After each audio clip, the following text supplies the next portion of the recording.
بچوں، آج ہم مضمون پڑھیں گے جہیز کی لعنت۔ ہندوستان بھر کے اخبارات میں ہر روز کسی نہ کسی عورت کی خودکشی یا اسے کسی ڈھنگ سے قتل کرنے کی ایک آدھا خبر ضرور شائع ہوتی ہے۔ ہمارے دیش میں ہر سال ہزاروں لڑکیاں اس لیے قتل کر دی جاتی ہیں، جلا دی جاتی ہیں یا انہیں تنگ کیا جاتا ہے کہ وہ بیچاری خودکشی کے لیے مجبور ہو جاتی ہیں۔ اس کی بڑی وجہ لڑکیوں میں کسی قسم کے نخوش کا ہونا نہیں ہے، بلکہ ان کا شادی کے وقت اپنے سسرال میں اپنے ساتھ بہت کم جہیز لانا ہے۔ آج کل ہر لڑکے کے والدین کی یہ زبردست خواہش ہوتی ہے کہ ان کا لڑکا اس وقت میں شادی کر لے جہاں سے ٹی وی، کار یا موٹر سائیکل، اعلیٰ فرنیچر وغیرہ کی مانگ کرتے ہیں۔ اس طرح وہ لڑکوں کو نیلام کر دیتے ہیں اور جو زیادہ بولی دے اس کی لڑکی کے ساتھ اپنے لڑکے کا رشتہ کرتے ہیں۔ جہیز ہمارے سماج میں ایک لعنت ہے۔ جہیز کے مسائل دن بدن خوفناک شکل اختیار کرتے جا رہے ہیں۔ اس کی وجہ سے غریب اور درمیانہ درجہ کا طبقہ کافی پریشان ہے، امیر طبقہ بھی خوش نہیں۔ بہت سی لڑکیاں جو شادی کے قابل ہوتی ہیں، ان کا شادی کافی عرصہ تک اس وجہ سے نہیں ہو سکتی کیونکہ ان کے والدین بڑے لڑکے والوں کے مطالبات پورے نہیں کر سکتے۔ آج مہنگائی کا دور ہے، لوگوں کے گھر کا گزارا مشکل سے ہوتا ہے۔ عام انسان اپنے گھر کا خرچ چلا کر بہت کم رقم بچا سکتا ہے۔ وہ معمولی شادی کے لیے تو دولت خرچ کر سکتا ہے، مگر جب لڑکے والے قیمتی اشیاء مانگتے ہیں یعنی چیزیں مانگتے ہیں تو وہ ان مطالبات کو پورا نہیں کر سکتا، جس کی وجہ سے رشتہ ہونے سے پہلے ہی ٹوٹ جاتا ہے اور اس کے ساتھ ہی لڑکی کا والد بھی ٹوٹ کر رہ جاتا ہے۔ جب جہیز کی رسم ہمارے سماج میں شروع ہوئی تھی تو اس وقت وہ ٹھیک تھی۔ دیش کی زیادہ تر آبادی دیہات میں رہتی تھی اور اکثریت کا گزارا کھیتی باڑی پر تھا۔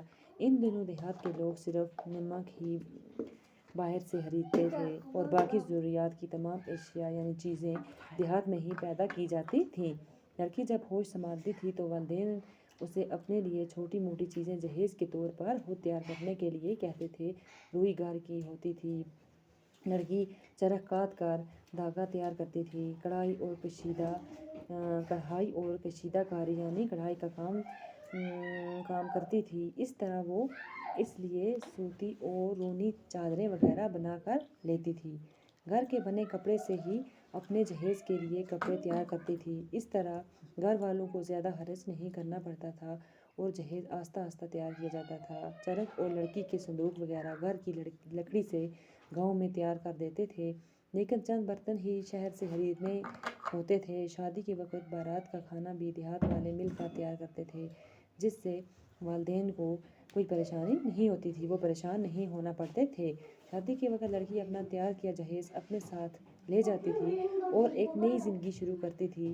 اس کے پاس اپنے کپڑے، اپنا صندوق اور پلنگ وغیرہ ہوتا تھا اور اگر سسرال میں انہیں علیحدہ بھی کیا جاتا تھا یعنی علیحدہ مینس الگ، تو اس صورت میں اس کے پاس ضروری سامان ہوتا تھا اور انہیں پریشانی نہیں ملتی تھی۔